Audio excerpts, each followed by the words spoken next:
En la conferencia pronunciada en octubre de 2021, con ocasión de las 24 jornadas de historia del Instituto de Estudios CEUTIES, y que llevaba por título El Estrecho de Gibraltar y su entorno mítico y simbólico desde la historia y la geografía sagradas, mencionamos al Jardín de las Hespérides, como parte constitutiva de la geografía y la historia mítica del Estrecho de Gibraltar, y en consecuencia de las dos columnas que llevan el nombre del más famoso héroe griego, Hércules, o Heracles, que quiere decir gloria de Hera.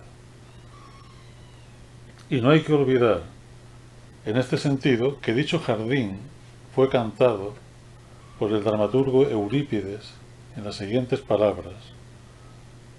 en su obra Hipólito. Dice Eurípides: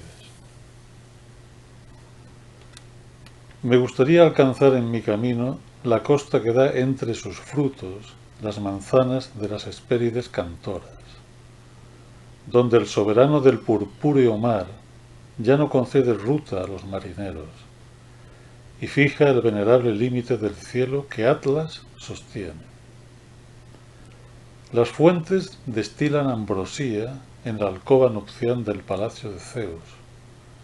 allí donde una tierra maravillosa, dispensadora de vida, alimenta la felicidad de los dioses. En este escrito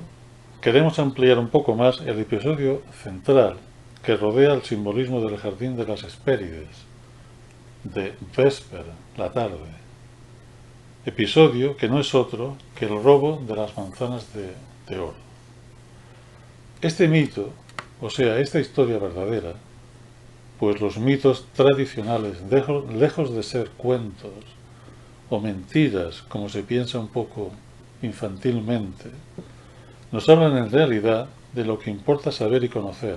Este mito, decimos, recorre la cultura de Occidente de manera constante desde la Grecia arcaica, expresándose a través de las distintas formas del arte plástico y literario. Pero siempre su trasfondo es la aventura espiritual, o sea, la vivencia de la utopía de un mundo otro, esa tierra maravillosa de que habla Eurípides, como sinónimo de la ciudad celeste. Inalcanzable para el alma ordinaria, pero no para quien se deja seducir por el canto de las Hespérides, las tres ninfas, de nombre Egle, esplendor, Eritea, tierra roja, y Esperetusa, atardecer. Las Hespérides son hijas de la noche, según relata Hesíodo en su Teogonía, si bien otras interpretaciones las hacen hijas de Atlas y de Hesperis,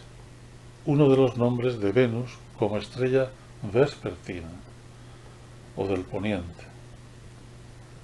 Las Hespérides danzan esparciendo la ambrosía en torno al árbol axial, eje del mundo, y cuyo canto es la propia armonía del cosmos, o sea, la música de las esferas, según las enseñanzas pitagóricas que Platón plasma en su obra, especialmente en diálogos como el Timeo y la República, entre otros. Esas referencias al atardecer y al ocaso vinculan al Jardín de las Hespérides con el oeste, entre los puntos cardinales, o sea, con Occidente. Pero no solo con el Occidente histórico, sino con el suprahistórico, de ahí su dimensión mítica, simbólica, iniciática y metafísica. El Jardín de las Hespérides es el paraíso occidental, el país de los antepasados, descrito por los antiguos egipcios como la cuna originaria de su civilización, y hacia el que se dirige Hércules en su 12º y último trabajo. El dragón o serpiente enroscada en torno al árbol lo puso Hera, la diosa Hera, para proteger sus frutos áureos, de ahí la denominación Draco Hesperidum. Él simboliza el genio del lugar, o el espíritu de la tierra. Pero tras darle muerte a Hércules, Hera lo eleva al cielo formando así la constelación boreal del Dragón, cuyo enorme cuerpo protege a la Polar, que es la estrella alfa de la Osa Menor, como todos sabemos. Existe aquí toda una simbólica relacionada con la idea de correspondencia entre el centro de la Tierra, el jardín de las Hespérides, y el centro del cielo, la estrella polar. En este 12º trabajo, y tras enamorar a las ninfas, Hércules logra el acceso a ese centro de la Tierra, que es el centro del estado humano, previo a su apoteosis posterior, a su divinización y ascenso al Olimpo. Por otro lado, el hecho de enamorar a las Hespérides nos indica que el héroe griego estaba poseído también por la poderosa energía de Eros, la misma que lo acompañó en su encuentro con la reina de las Amazonas y con Deyanira, su tercera y última esposa. Pero a nosotros nos interesa ahora más particularmente otra versión menos popular del mito, recogida en el siglo VI a.C. por el filósofo Ferécides de Siros, maestro de Pitágoras, y que más tarde hizo suya el historiador Diodoro Sículo o Diodoro de Sicilia. En esta versión no es Hércules, sino el titán Atlas el que penetra en el jardín, y tras robar las manzanas se las entrega al héroe en un gesto que revela en Atlas la impronta de una realeza que reconoce en Hércules a un igual. En ese episodio descrito por Ferécides, también interviene Atenea, la diosa Atenea, que junto con Hermes es la deidad que más acompaña al héroe en sus aventuras civilizadoras e iniciáticas. Recordemos que Atlas también recibe el nombre de Atlante, pues encarna a la tradición del mismo nombre, la Atlántida, o en cualquier caso a los herederos de la misma, parte de los cuales se situará en las tierras suroccidentales del mundo conocido, ya fuese en Hispania, concretamente en Tartesos, como señala el poeta Estesícoro en su Gerioníada, o bien en la región montañosa del Atlas norteafricano, e incluso en la costa atlántica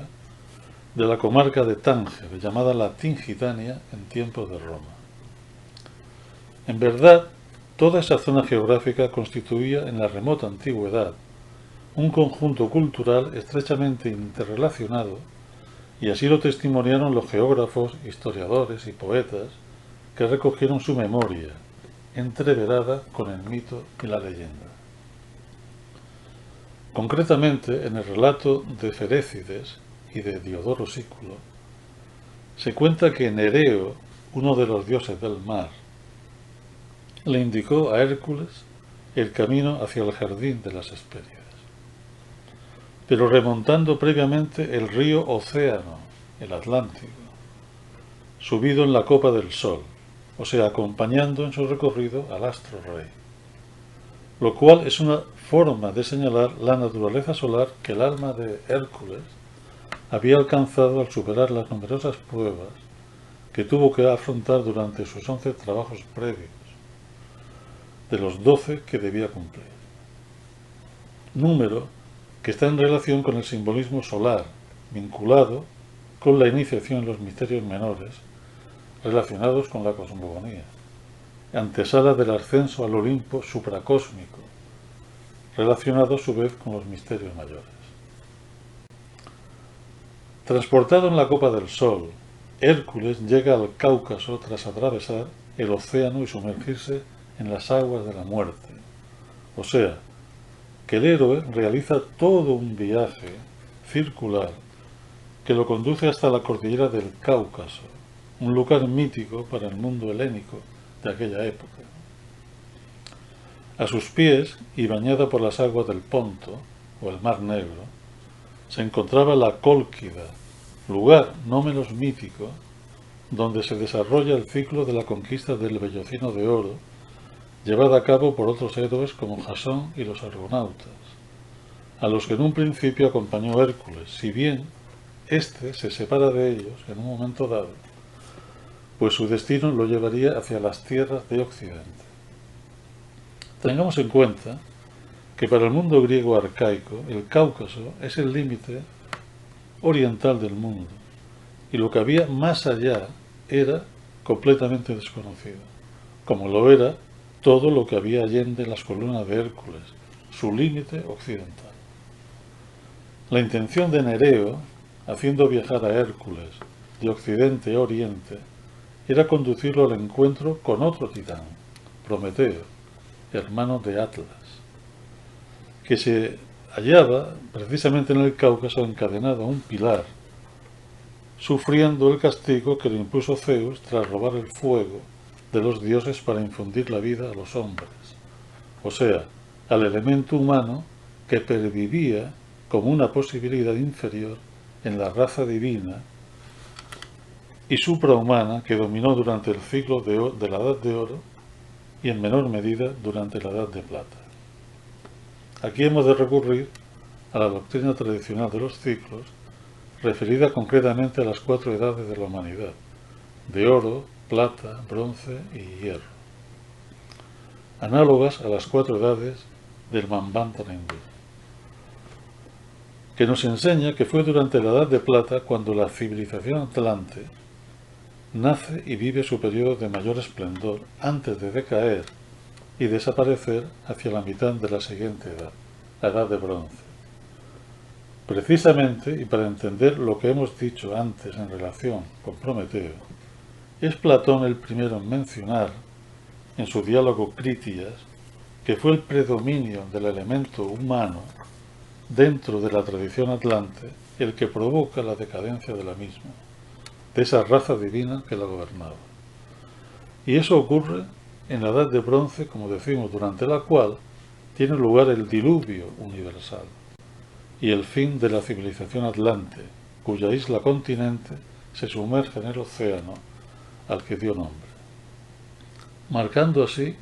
un antes y un después en la historia de la presente humanidad. De ahí el término antediluviano, para designar justamente esa barrera en el tiempo que señala a la humanidad que, dentro del mismo ciclo del Manvantara, es anterior y posterior al diluvio. Pero Hércules, superando la prueba iniciática de las aguas de la muerte, del océano tenebroso, libera finalmente a Prometeo, cuyo pilar al que está atado no es otro que el eje de la tierra, de ahí el vínculo de Prometeo con lo humano, mientras que la figura de su hermano Atlas, sosteniendo la bóveda celeste, representa al eje del cielo, encarnando así el elemento uránico o celeste contenido en la tradición atlante, y que Atlas personifica precisamente, además de ser el primogénito de Poseidón y por tanto el primer rey de la Atlántida. Ambos pilares marcan también el límite oriental y occidental de la Tierra en el contexto de la cultura griega arcaica, según hemos sugerido anteriormente. Al liberar a Prometeo, Hércules lo redime, en cierto modo, de su condición titánica, y como agradecimiento Prometeo le revela al héroe algo fundamental, que no es él quien ha de penetrar en el jardín de las Hespérides, sino su hermano Atlas, el portador del mundo, y como ya recordamos, el primer rey de la Atlántida, y padre de las 3 Hespérides, llamadas también las Atlántidas, nombre que recibían asimismo las Pléyades, las 7 hermanas, hijas igualmente de Atlas y de la Oceánida Pléyone, de ahí el nombre de Pléyades. Nada más propio entonces que fuese Atlas quien penetrara en el paraíso occidental y le ofreciera seguidamente a Hércules las manzanas de oro. Este episodio señala ciertamente el vínculo entre la Atlántida y el jardín de las Hespérides, que en lo esencial es idéntico al mito de Avalón, el paraíso de la tradición celta, y que no por casualidad significa isla de las manzanas. Como veremos a continuación, el encuentro entre Atlas y Hércules tiene todas las características de una transferencia de conocimientos de una corriente heredera de la Atlántida a otra en la que, como la griega, del ciclo heroico, prevalecía el origen hiperbóreo y primordial,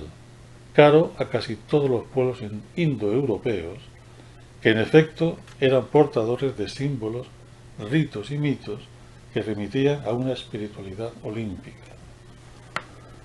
Esa transferencia también habría que verla en el anterior encuentro de Hércules, con Prometeo,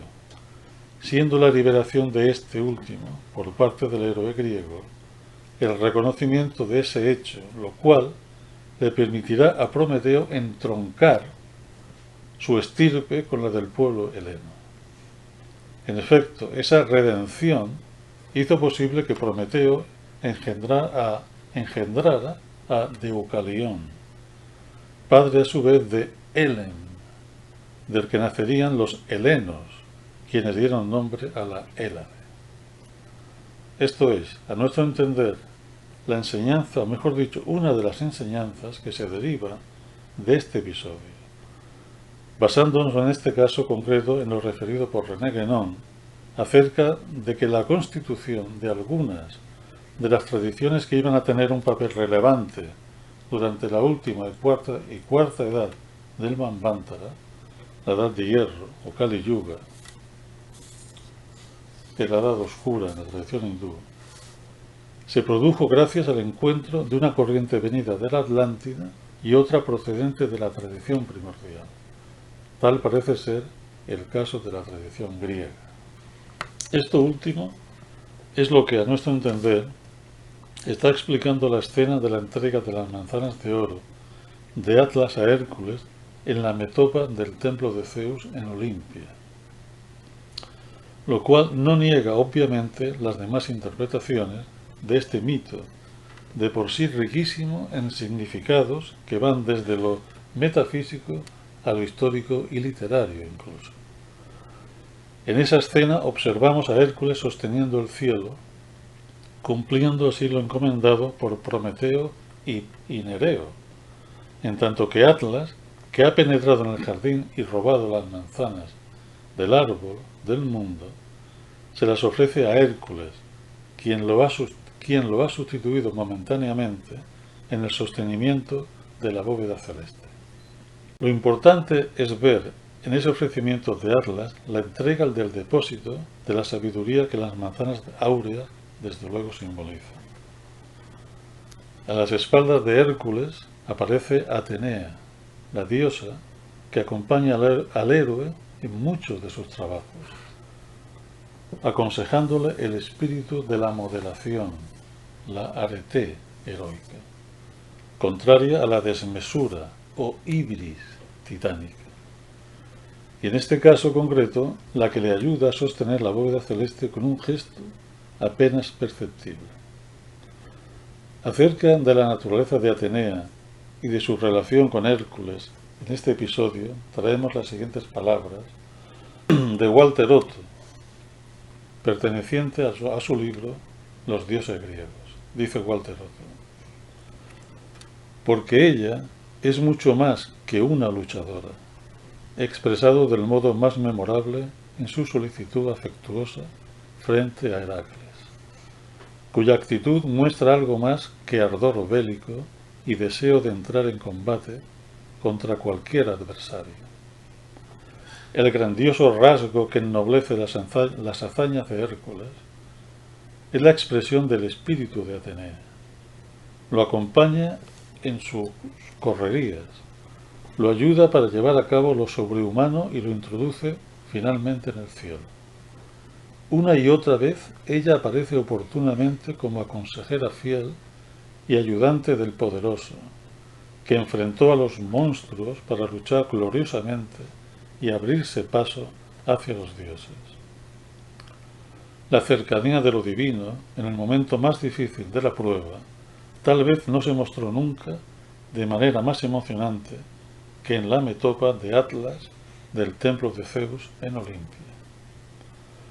La bóveda celeste pesa sobre la nuca amenazando aplastarlo. pero sin ser vista, la lúcida y noble figura de Atenea se posa tras de él, con la indescriptible distinción de su porte, que es una característica de la diosa griega. Toca suavemente la carga, y Heracles, quien no puede verla, siente una fuerza gigante y es capaz de lo imposible. Y más adelante Walter Otto concluye: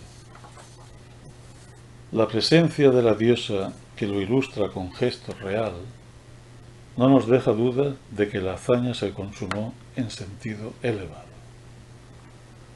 En efecto, el sostenimiento de la bóveda celeste por Hércules no ha de verse como un castigo, sino como una elevada prueba iniciática consistente en asumir una función polar, superior a la solar dentro de la jerarquía iniciática, sugiriendo aquí el símbolo que con ese acto Hércules se ha convertido en un eje que conecta el polo terrestre con el polo celeste, integrando los estados intermediarios que existen entre uno y otro. Esto es extensivo a su propia tradición, la griega,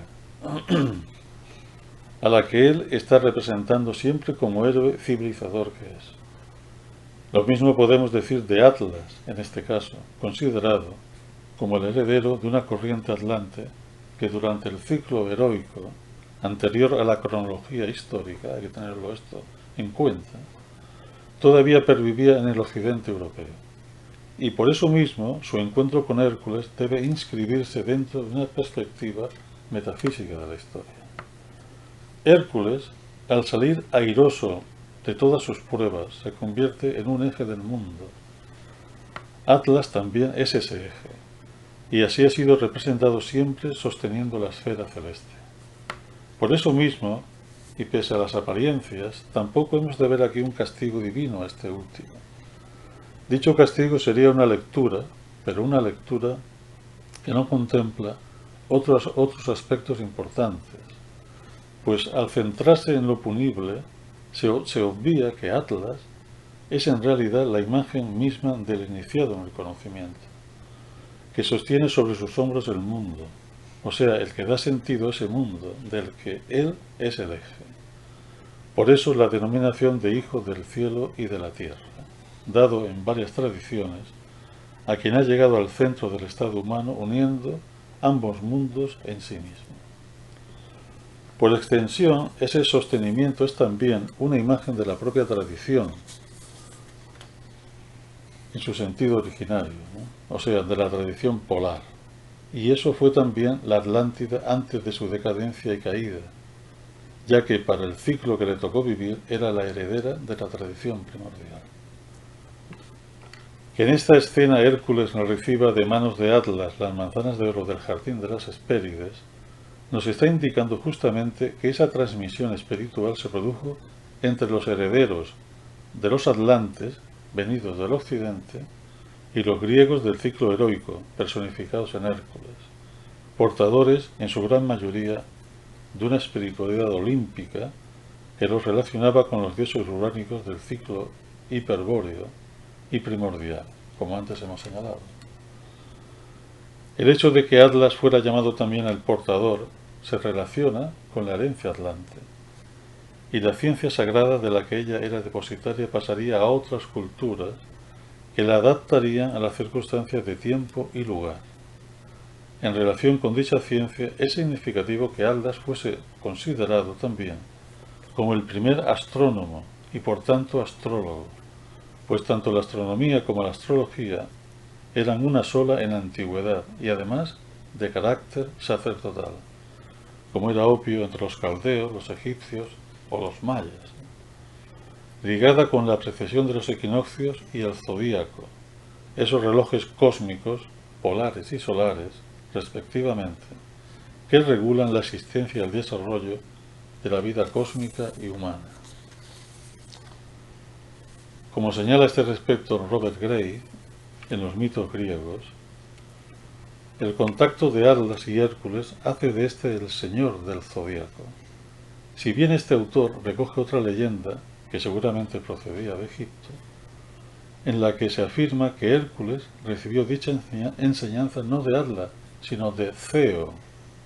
a quien se identificaba con Tot Hermes, y cuyo nombre era uno de los apelativos de la palabra polo en griego, y también de inteligencia, atributo propio de este dios. En verdad, estamos hablando de una misma tradición, es decir, de la Atlántida y de algunas de las tradiciones derivadas más o menos directamente de ella, y de hecho se habla de un Hermes antediluviano, del que descendería el Hermes babilónico